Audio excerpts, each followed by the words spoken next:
Hello there, Internet. MegaMogwai here, and I got another video for you guys today. Today I have one of my favorite decks ready for you, as it's a build that I'm quite proud of. If you have been watching my channel for a while, before the Ravnica Allegiance, release happened, that's when my channel hit a big spike in popularity, I guess, and I started getting much more views.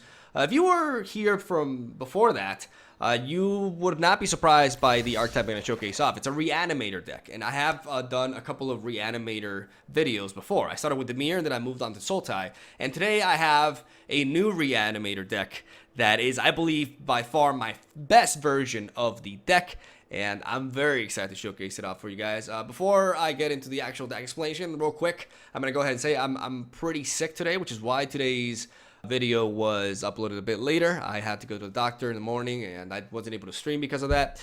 Basically, I have a wisdom tooth, and it's got infected, and I'm on antibiotics now and stuff. Like, I was very nauseated and just feeling like shit, honestly. So I just want to preface by saying that in case you notice me talking weird, or I don't know, acting weird, though generally I am quite weird. Just want to let you know what's up, right? And why today's upload was a little bit later, and why I have been able to stream these past few days. But I'm on the medication, and hopefully I start feeling better. And yeah, just wanted to share that. So enough of that talk. I'm going to showcase off, like I said, my Sultai Reanimator deck. And holy shit, I love this build. It's basically a deck that focuses on sending big boys to the graveyard and resurrecting them through the likes of Eldritch Reborn and Concoct. So the biggest weakness this sort of tactic has is that we're quite vulnerable to aggro builds, which is why I'm running 4 copies of Pelakka Wurm, because once we resurrect the likes of Pelakka Wurm, we gain 7 life, and that can be an absolute killer versus mono red. Once we reach turn 5 onwards, this deck becomes insanely powerful. So as we're running a Sultai build, this is what we have. We have 4 Chart of Curse, 4 Discovery Dispersal, 4 Thought Erasures, 2 Quasi Duplicate, 4 Connived Concocts, 4 Eldritch Reborn, 2 Biogenic Ooze, aka Noxious, 4 Dream Eaters, 1 Muldrotha, 4 Pelakka Wurms, like I said, and 2 Death Piggies, who is the star and the prime finisher of this deck. So you don't necessarily need and raise Forerunners to finish this, but it's definitely a really good toy that we got from the Ravnica Allegiance set that makes this deck incredibly powerful in the late game, especially when we combine it with Quasi-Duplicate. Shit gets really crazy, as you can tell. And yeah, I can say Ravnica Allegiance definitely provided some very key cards that make this deck much more powerful and menacing. We have stuff like Chart a Course and Discovery Dispersal, not only to draw into our key resurrection cards or lands, but also to send our creatures to the graveyard. With Discovery through Surveil, alongside Thought Erasure as well, which has 1 Surveil, we can send the top creatures in our deck to the graveyard, and with Chart of Course, we can send the ones in our hand to the graveyard as well, because we don't want to play our creatures from our hand. That's for suckers. We want to resurrect them and get these huge ass motherfuckers onto the board before they're supposed to be summoned onto the board, right? Like, we want to cheat in that way. That is why all of our creatures are so high end in regards to cost. We have Concoct, which also enables us to surveil. So Concoct is so good and really enables this archetype because we can surveil 3 cards and potentially send more big creatures to the graveyard. Though generally you want to have at least 1 creature on the graveyard before you go for Concoct, unless you're being really pressured and then you just want to kind of like high roll it. It's a really strong enabler for that, right? And when it comes to the creatures, I chose 4 copies of Dream Eater because it's also a very strong enabler, as it does have 4 Surveil upon entry, which, again, the more Surveil we have, the better, because that increases our odds of sending big boy creatures to the graveyard. So 4 copies of Dream Eater is really strong because it's also a very strong tempo creature as well. It can really slow down an onslaught because, like I said, this deck is most vulnerable before turn 5. That's when this deck loses. If this deck makes it to turn 5 onwards, we win, pretty much, if we've drawn correctly, right? Obviously. Or, we don't get counterspell to Oblivion. That's why we kind of have Thought Erasure to prevent, control matchups from being able to deny our key plays. And yeah, that is the deck list. Muldrotha, obviously very devastating. With this sort of build, we can play our Eldritch Reborns and our creatures from our graveyard, so we have like an extra hand, incredibly powerful. Pelakka Wurms, like I said, for the aggro matchups to gain 7 health, which can be game winning, and Piggy here for our late game, just end the game sort of card, alongside Biogenic Ooze, which is also, fulfill the same role, and it's also a creature that we can play on curve in case we don't have any resurrection tactics or resources to play on turn 5, we have two extra copies of a 5-mana spell basically to play. And there's some games in which we don't have an Eldritch Reborn available, we don't have a Concoct available, but we do have a Biogenic Ooze, and we have a threat that can be game winning. If our opponent does not answer and we quasi duplicate it, that's also a very powerful game winning play. And that is the deck list right there. I'm going to showcase off a bunch of games that I recorded with it. I recorded quite a few, and I just got to say, man, there are some top quality games. I went on a streak with this bad boy, and I'm just very excited to share. So hope you guys enjoy the video. If I sound a little bit drained or worn off, I'm sick as hell. But yeah, I'm not going to complain. Like, everybody gets sick every now and then. Just got to get this wisdom tooth removed because it's been giving me quite a bit of problems. And I just want to say that I appreciate all the love and support that I've been receiving on my channel recently. It means a lot to me. Thank you guys so much. And I just hope you're enjoying the daily content. And I'll try to continue providing, original, competitive lists. And that's all I got to say about us all day. Enjoy the games. I'll see you tomorrow. Alrighty. Let's reanimate the bitches. Hopefully the deck is quick enough. Whenever I play Reanimator, and build it, it always comes with a question, right? Like, is this deck going to get out-tempoed like crazy? I've been facing, despite the fact that I'm facing in casual mode, like I said, I am, or like I probably would have said in the intro, I have been facing a lot of mono-red aggro decks. Like, it's really concerning, the amount of people playing mono-red aggro in a non-ranked mode. But, I'm not going to judge people for whatever they want to play. It's actually very weird for me. But I guess it also, in some cases, it's just people who can't afford other decks. But it's hard to believe that's the case, though, because the amount of mono-red players that I see is, I don't know. Like, and even if you can't afford any other deck, like, if you're playing mono-red, why are you not trying to rank up anyways? I don't know. It's just kind of weird.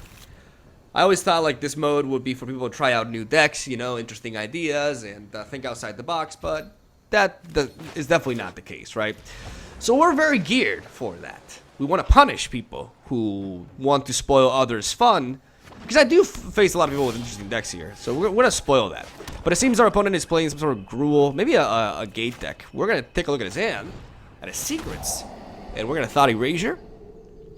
And look at that, Gates Ablaze. We're going to take out the Guild Summit, though. Though Gatebreaker Ram can be concerning, but we do have an Eldritch Reborn to answer that. Yeah, we're definitely taking the Guild Summit, because that is source of draw for him. We're going to keep that Woodland Cemetery on top of our deck, and next turn we are going to Discovery Dispersal. Hopefully send some creatures to the graveyard. Not quite there, but we are going to keep that Drowned Catacomb English. And we're going to play a Woodland Cemetery because we have no source of green mana as of now. And the thing about Gates is that even though this is a 3-drop, unless he has a basic land, he's not going to be able to play that until next turn, which means that we will be able to react. Actually, never mind. He's going to be able to ramp. So we may just end up taking a hit. Actually, no, never mind. I'm an idiot because he spent that anyways. So yeah, we'll be able to react to this with Eldritch Reborn, basically, which is very nice. This is very, very nice. This is fantastic. Fucking fantastic. We're gonna go Eldritch Reborn, say goodbye to that goat. Adios, cabra. And it's time to get our Reanimator strategy going. Alright, now he's basically top decking. That is not a land. That is a Gate Colossus. Well, shit.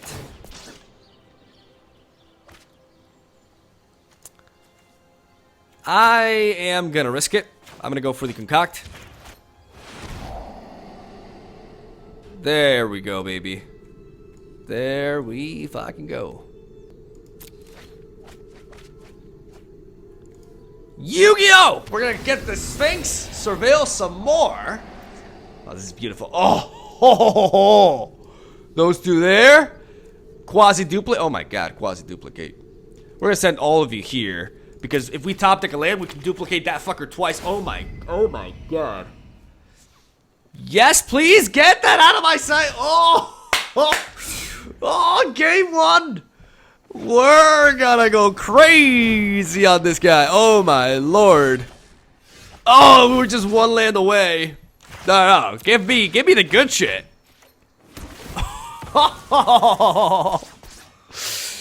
Yes!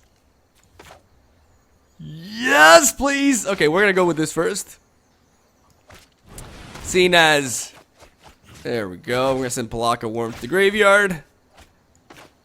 And now we're gonna enter this tapped. We are going to quasi-duplicate our piggy. if he okay, so if he blocks this, I mean he's far from lethal, so we just stack with these two. Get destroyed. He's gonna board wipe us though, but does it really matter? Because we just bring them back. Oh my god, I'm unstoppable now. Like, I made it alive up to this point. Now this deck is literally unbeatable. Like, there's no way. Even if he board wipes me with a gate to blades, which is gonna deal 7 damage, he's gonna board wipe everything there. Even if he does this, he's dead. Like, he's actually dead.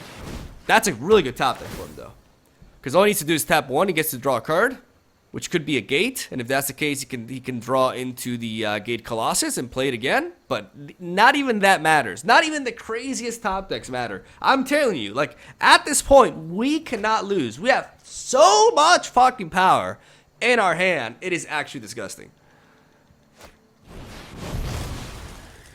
It is legit. Oh, and he can't even math. Oh, these don't count as gates. Oh, okay. I kind of derped there. Well.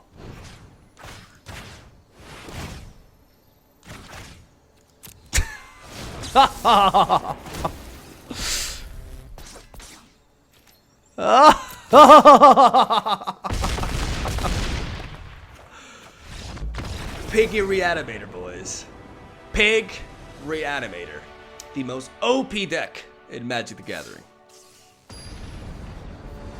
Alrighty, round 2. Suika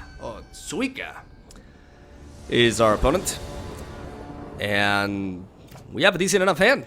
We have Chart of Course and Knife and Cock. We have everything that we want to see in our opening hand, and we're facing a mono blue deck. Alright, we're gonna drop the Breeding Pool and follow that up with the Thought Erasure. Hopefully our opponent does not have a Curse Obsession turn 1. Oh, okay, not a mono blue. Sometimes this happens. You know, they lead off with a Terramander, and I think it's mono blue, but it's Izzet Drakes. We are, regardless, going to go for the Thought Erasure. Going to try to, yeah, that's important. Stopping this is muy importante. Actually, yeah. There we go. We get to Surveil, send the Biogenic Goose to the graveyard, which gives us a sure target for Knife and Cock, and we're good to go, man. We are so good to go. This deck is so fun to play. Holy shit. I love Reanimator. I cannot get enough of Reanimator. This is like, oh my god, I love this deck. You guys have no idea how much I like this deck. Honestly, I should be playing this on ladder. I'm just, like, it sounds like an excuse, but I'm feeling sick, and I'd rather just play casually, but realistically speaking, I should be playing this on ladder. I mean, we want to keep our lands.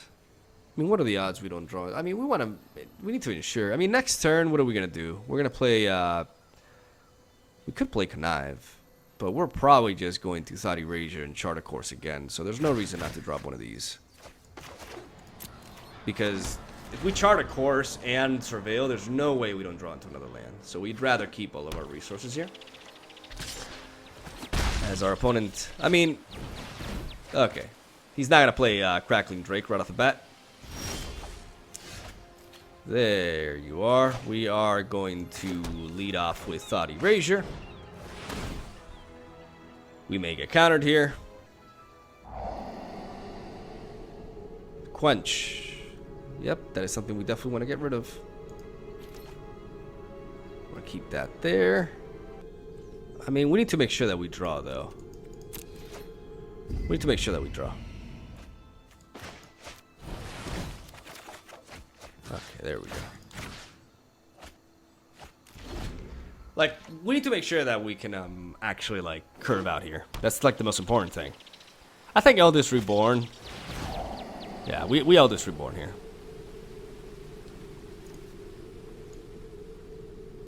Getting Muldrotha in there is super key. 1, 2, 3, 4 for now. 4, which means he needs one more land to adapt.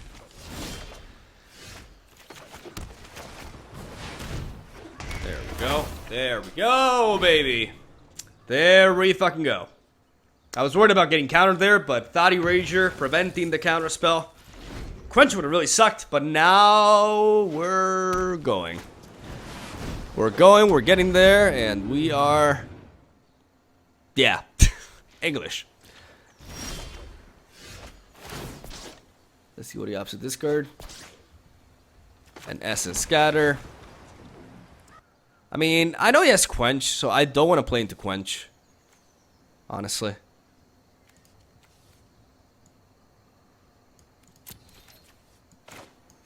I'd rather try Dispersal here. Yeah. I figured.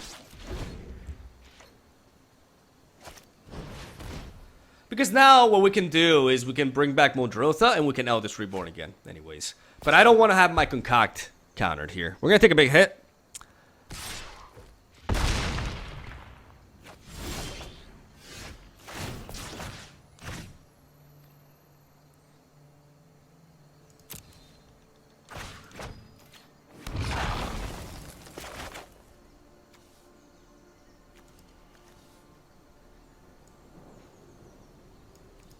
Unfortunately, if he counters us here, we could be dead. So maybe I should have taken his... We have a land there, so we're going to cast a land. And now he can't quench us. Oh! Beautiful! Oh! Yes! That was so sweet. Oh, that was clutch though. We were in trouble. We were definitely in trouble. Oh, but we got him just at the right time with that sweet Muldrotha. Muldrotha is absolutely nasty in this deck. If we get to revive Muldrotha, it's so... Like, this deck is so vulnerable in the early stages, but if we reach a certain point, when we get going, we're fucking unbeatable, dude. It's I don't know. It's just so fun to me. Like, this deck is just so rewarding to play. I don't know. I hope you enjoy it as much as I do, because I fucking love this deck. Holy shit. Alright, round 3. SF Disco. I actually want to see some mono red. I want to punish some mono red. This is a hand I want to see some mono red with, though. I mean, I have double discovery and a Thought Erasure to play on curve. Even though we only have 2 lands, this hand is actually quite dreamy, so we are going to keep it. Because with double discovery, I don't have to worry about getting mana screwed. This is mono red. You know what they say? Be careful what you wish for. There is the Palaka Worm, but I don't have a chart, of course, though. Can we survive up until then? Okay, light up the stage is most definitely an issue. Viashino Pyromancer is also a problem. Man, he can play Skewer the Critics and light up the stage. And that is like definitely like super threatening. But Pyromancer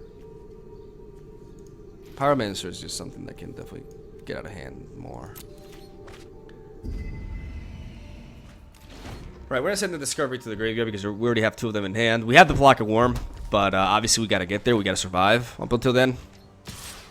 Yeah, he's going to light up the stage. He's gonna Skewer the Critics and light up the stage. Not sure if no, okay, he's not. He's just gonna curve out into Pyromancer. Okay.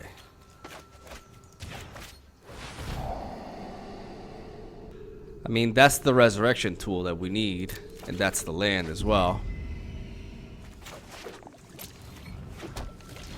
So we gotta keep that.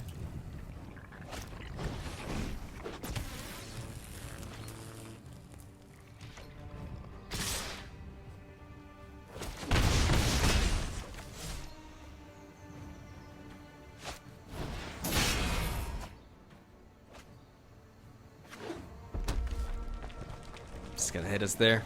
Realistically speaking,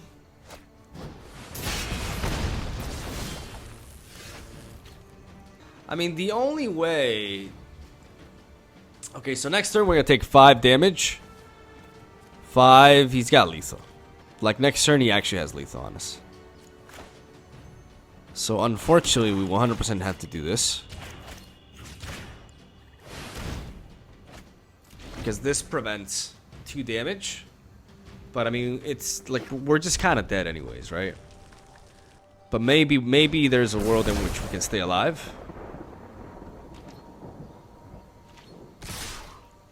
Because after this, I can use it as a blocker.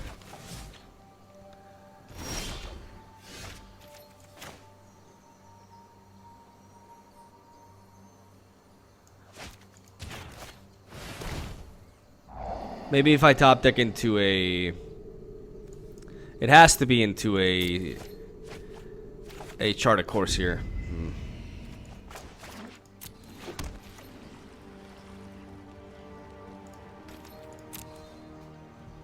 I mean, now it's safe to assume we're pretty dead. He just needs any source of damage, and he kills us. Yeah, that's gonna do it. GG. Well, I asked for mono red, and unfortunately, like, we needed to chart a course. Because as you guys can see, I have 5 mana here. So if that's a turn I can resurrect with Connive Concoct, but he just curved out too efficiently on us. Maybe we should have taken light the stage. Maybe we didn't do right in taking the Viacino Pyromancer. It's hard to say, but I probably didn't do the proper discard there. I had a good hand, honestly, but sometimes mono red is just too fucking quick, and even with Pelakka Worms to resurrect, you know, sometimes it just ain't enough. So I cry every time, and hopefully we can run to another mono red and have a little bit of vengeance. Alright, Dio is our next opponent, and I still want to face mono red. Like, I'm going to keep this in because I have a chart of course. I still do want to face mono red. I know I'm sounding like a hypocrite, like, not a hypocrite, like a masochist here, but I really want to show that it's a matchup I can win, you know, like, I'm going to go ahead and play Discovery to surveil a little bit. We definitely want to keep those lands, because that's what we need to draw into. Lands. Seems we're visiting another gate deck. We're going to go for chart a course. And we're going to send Dream Eater to the graveyard because we can play Biogenic Ooze on curve anyways. And we are going to play the Harbor. I was waiting to play a land because I found a shock land there. So I don't want to take any extra damage from it.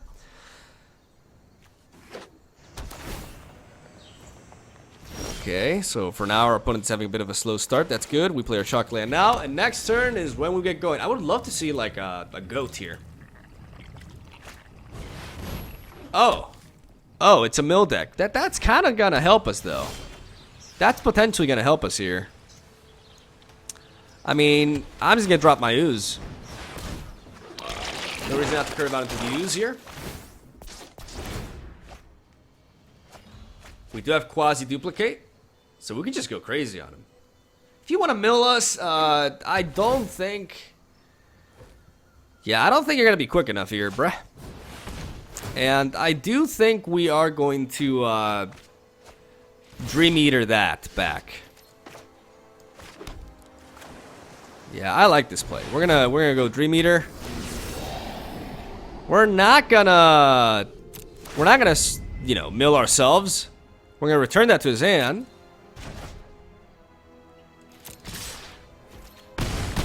And we're gonna smack him. We're close to lethal here. Alright, there it is.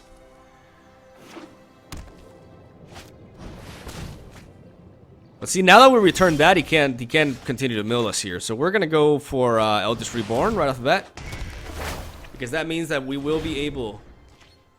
I should have altered the ordering at least. Yeah, I should have definitely done that. I mean, he can mill us more. Yeah, we pretty much, we should win here. We're gonna Thought Erasure. Okay, that could be a problem.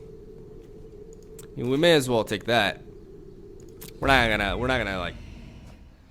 1, 2, 3, 4, 5, 6, 7. So we're 1 mana away from being able to go Eldest Reborn. And that. So we're gonna...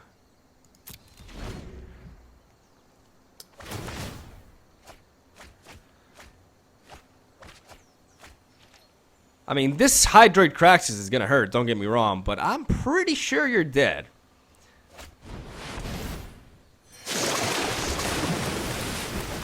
Yeah, because he's gonna mill a shitload, like, don't get me wrong, but as long as we top deck, I mean, we don't even need to top deck. Like, we don't need to top deck shit, actually. We have Quasi-Duplicate here.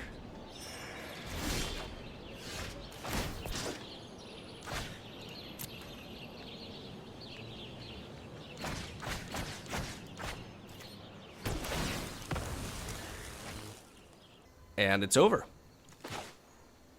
Let's get going.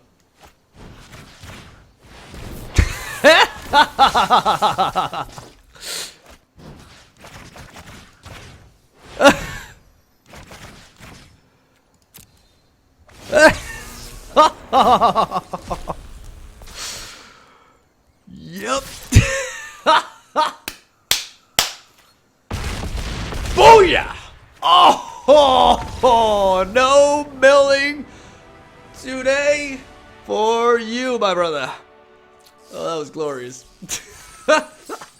Still, I just want that win against Mono Red aggro. That's all that would make this session perfect, because that is the chip on our shoulder. I don't know if I said that properly, but that is like the one deck that just gets the better of us, and I cannot accept that. Alright, Geralt 33. He has an Ajani avatar, so I would be surprised he was playing Mono Red. We have the Palaka Worm, we have the Thought Erasure, we have pretty good to hit here. Okay, that took a while. Alright, gonna lead off with the Watery Grave, and then they're gonna drop a Swamp, and gonna Thought Erasure, take a look at what he has. Will we see a Mountain here? We have a pretty decent hand, but the problem is this deck needs to curve out perfectly to not get, you know, trampled by Mono Red aggro. We do have the Palaka Worm. Like, the idea is Palaka Worm, once we resurrect it, like 7 life is a shitload, you know, and it's a 7/7. So it does a very good job at blocking. And like I said, 7 health is a big deal. Alright, another gate deck? Really? Another gate deck.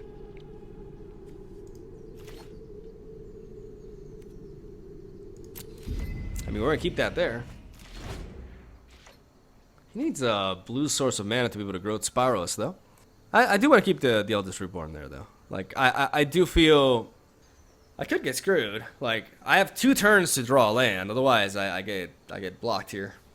But I think it should be fine. Our opponent is just really debating whether to play a land. Oh, there is a source of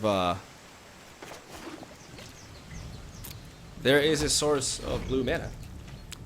I mean, considering he has a growth spiral, I don't know why he took so long. He may just be, you know, talking with his family or something, multitasking. Because I thought that play was, you know, I don't want to come off like a smartass or anything, but that felt like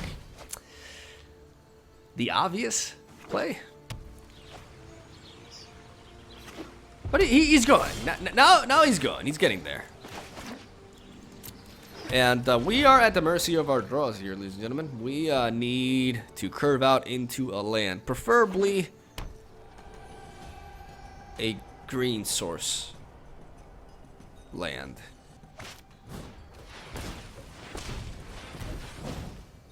Okay.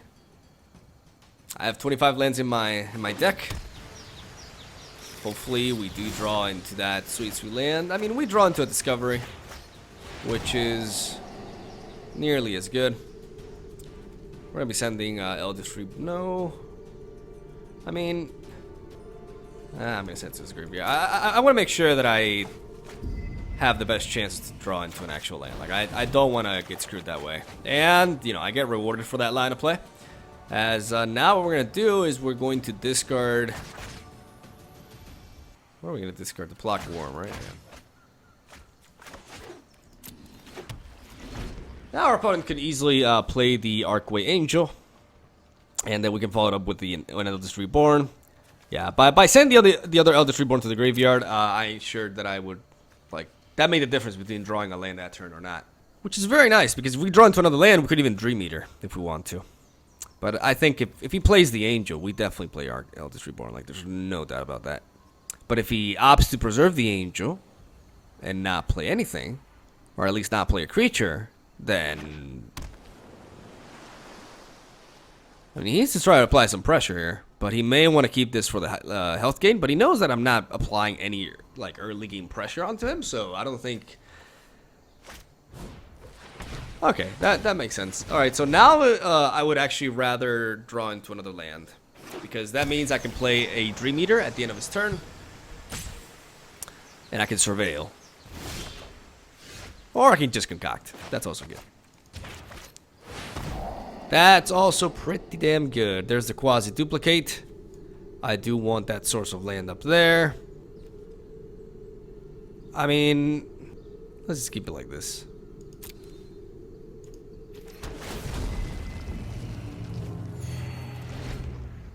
Just do this. If it dies, I draw a card. It's 7/7. I gain 7 health, so I can't be outpaced. And we just keep those. Like, we can draw into a land, which enables us to play Dream-Eater potentially. And then we have a Discovery, which we can choose to keep the Quasi-Duplicate or not. Like, having multiple Quasi-Duplicates with, like, Biogenic Oozes in my hand just seems really solid, especially considering I'm going to draw a green source of mana here. Which means that I can just quite simply play Biogenic Ooze. Now, we know that he has Gates Ablaze, so we're going to try to force that removal out of him this turn. I mean, playing the Angel right now doesn't make sense. What would make sense is a Colossus. But I guess that's his only resource here. That's a lot of health, buddy. But I mean, that is an easy Eldritch Reborn for us.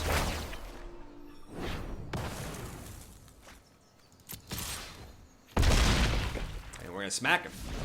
I mean, we got a long way to go now that he's gained 16 health. I don't know who told me that this was unplayable. I couldn't disagree anymore. Like, this is actually what can make this sort of deck survive against mono red, right? Like, this is crazy. If you build up for the Arcway Angel, it's actually insane. Like, the amount of health, it gives you, like, it's like giving you another Planeswalker, you know? Another main character to play with, because it pretty much gives you, like, 20 more life. It doesn't require that crazy. I mean, our opponent did go for 2 Circuitous routes, right? But still. All right, we draw a card. Nice. Next turn he must discard 1, and we're going to draw a Quasi-Duplicate, and we're going to play our Ooze. Now the question is, should we go for the Discovery Dispersal? I don't think that's necessary. There's nothing that we want to really draw here. We just got to play our Ooze.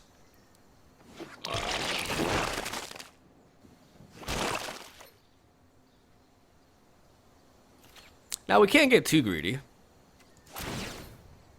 because he's discarded a Gates Ablaze. That would lead me to believe that he has 2 very important cards in hand. Or maybe he did not see this coming. Oh.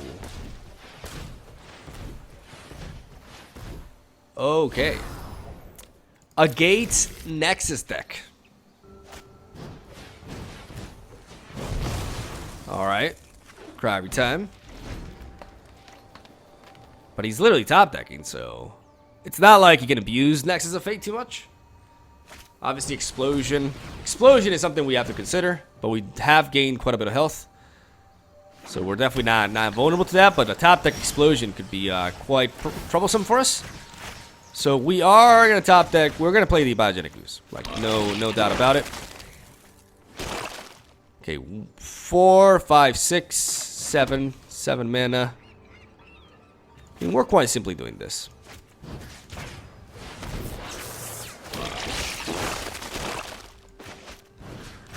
We're just copying, and cupping all day. How much is that? 30! We just set up Lethal, boys. We set up 30 points of damage in 1 turn. That is just glorious. That is just absolutely glorious. Oh, man. You either top deck the Gates Ablaze, or you're dead. Because if that is like a Colossus, then, I mean, I have pretty much the answer for anything that's a permanent. Like, if it's a permanent that is gonna intend to stop me here, then I got the answer. If not, then, like, a Gates Ablaze top deck there would save him from the situation. Definitely buy him time. Explosion? That could be an explosion. 6, 7, 8, 10, 9. He can play a 9. There we go. Oh, that is sweet. That is pretty sweet.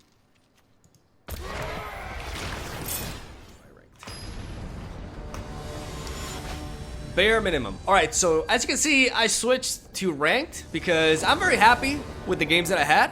Like, up until this point. We may have to mulligan here, though, right?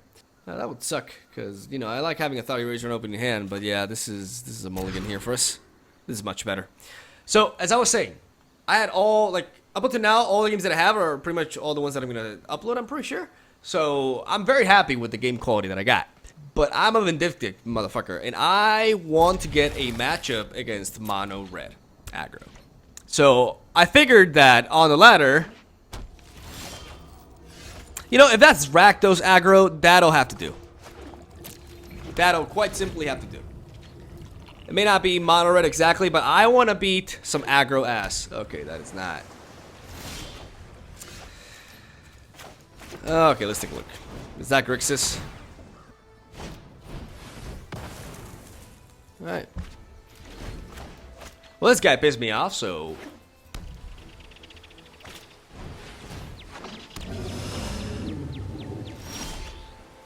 This guy pissed me off, so like I said, I'm A-okay with just, you know, beating this guy because he fucking spell pierced me. My Thought Eraser like a dick, so you'll be my mono red make-believe opponent. Alright, so it's Drake's and holy shit. I think we may get a forfeit incoming in 3, 2, 1. I mean, it's a little bit early to say forfeit, honestly. Yeah. We just traded a 2 for 1 there. That's super frustrating, but at the same time, it's fine.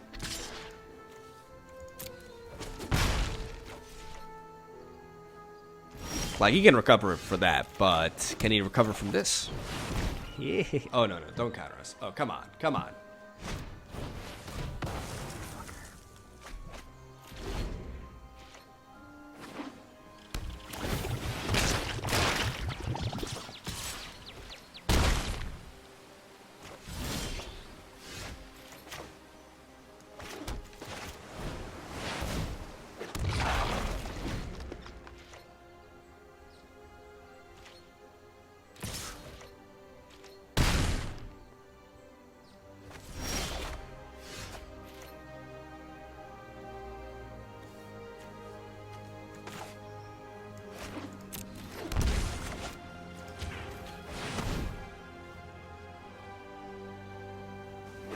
Oh! Out of my sight!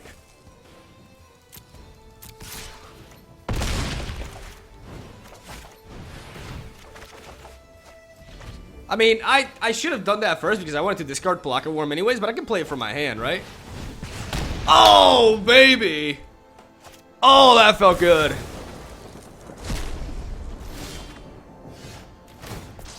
Get rid of that card. Oh my god. I don't have the mana for it though. I just realized I don't have the mana. I need one more green swords. Yeah, I should have discarded this. Oh, what was I thinking? Well, it's fine.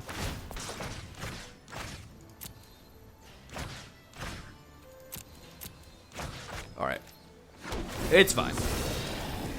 It's fine. I repeat, it's fine. Oh, baby. Yes, yes, yes, yes, yes.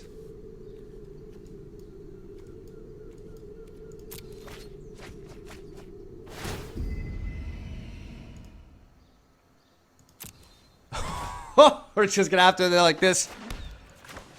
Oh, there we go. Dropping him down to 1, you know, giving him... Did I...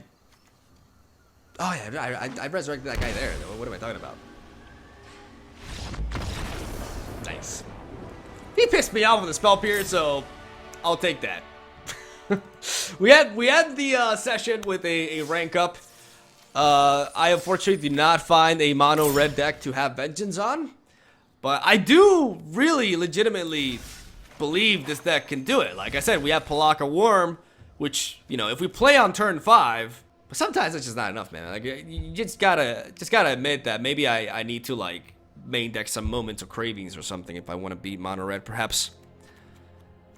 Consistently, I mean. Because we did face it once during this session, and we did lose to it. So, I mean, we have the 4 Palaka Worms there for a reason, but... Oh, well. You know, barring that, barring the fact that we didn't get our revenge on mono red, the rest of the session was pretty much perfect. Did I just lose 1 game? I think I only lost 1 game. That's crazy. So, yeah, pretty happy with this. Thank you guys for watching. Hopefully you enjoyed some good old Reanimator. This deck is so damn fun and satisfying to play. Like, legitimately one of my favorite decks right now. And I'm very happy with the build. And hope you guys enjoyed it as much as I enjoyed playing it. Have a swell day. Thank you for watching. I'll see you tomorrow with more. Hopefully I'm not feeling as sick, but, you know, considering I was pretty sick today, I think it went all right. So, yeah, fucking love ya. I'll see you tomorrow.